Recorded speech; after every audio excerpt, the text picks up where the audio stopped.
McLean, number 7, to take the corner kick. This is a very accurate corner kicker. Little flick and a goal! Beautiful goal, a flick in by number 4, Bradley. And what a joyous moment it turned out to be for the scorer of Bury's winning goal, number 5 there, Dave Bradley. Not only was his inclusion in the team a surprise to everybody outside the club, very few people realised he was actually a member of Bury's playing staff at all. Bradley arrived at Gigg Lane only last Friday. He'd been at Manchester United as a youngster and went on to play 70-odd games for Doncaster. But when his contract there came to an end, he was a free agent. So he took the initiative and phoned virtually every club in the North West to see if someone would give him a chance. I did the initial first 2 weeks of the pre-season to get myself fit rather. And I started phoning clubs up, including Everton, Manchester United. Not that I thought I was going to go up there, just that I know a couple of people and I thought they might be able to help me. I phoned Stoke, Wrexham, surrounding clubs like that. You just picked up the phone and said, "Hi, I'm Dave Bradley." Oh yes, I'm David Bradley. Well, it was the secretary actually. And he must have said to somebody like Alan Durbin, "I've got David Bradley," and he must have said, "Who? You know, who's he?" Didn't you find it a bit embarrassing having to hawk yourself round?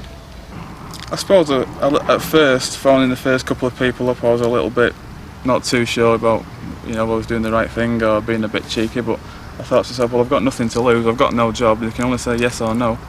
And there was a time though, wasn't there, when you were on the dole? Yes, I signed on for 1 week, or you sign on once every 2 weeks, and I picked up that money. And that was the only time I did it. I don't want to do it again now. Bit of a change from the glamorous life of the professional football, isn't it? Well, it's this freedom of contract. I mean, it's good for us. It means we can get in touch with other people. But if somebody wants money for it, it's all right. They have to pay your wage. But otherwise, if they give you free like I was given, all right, it means you can phone people up and get your own club, but you don't have a wage. Well, your first game certainly had a happy ending with a goal. Tell me about the goal. It just happens. You don't really think about it. I mean, I read in one of the papers it hit the roof of the net. It just about crept over the line. I don't know how the fella missed it, kicking it off actually. Have you been a regular scorer? Yeah, regularly once a year. No, I'm not a regular scorer. As long as you can keep them out, that's my job done. Anything else is a bonus to me. You were a bit of a goal scorer as a schoolboy, weren't you? Well, it's always easy when you're a schoolboy. When you're 5 foot odd and they're 4 foot odd and you've got strength, which is what I had. But everyone else has caught me up now. You've got to rely on your skill. And people say defenders don't have much skill anyway. So. You remember when I fancy at Wembley? Yeah, that was one in the first minute I was playing against Scotland. McLean, number 7, to take the corner kick. This is a very accurate corner kicker. Little flick and a goal!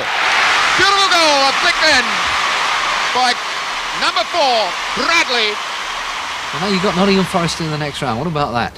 I'm quite happy with Forest, especially playing them here, small ground and all the rest of it.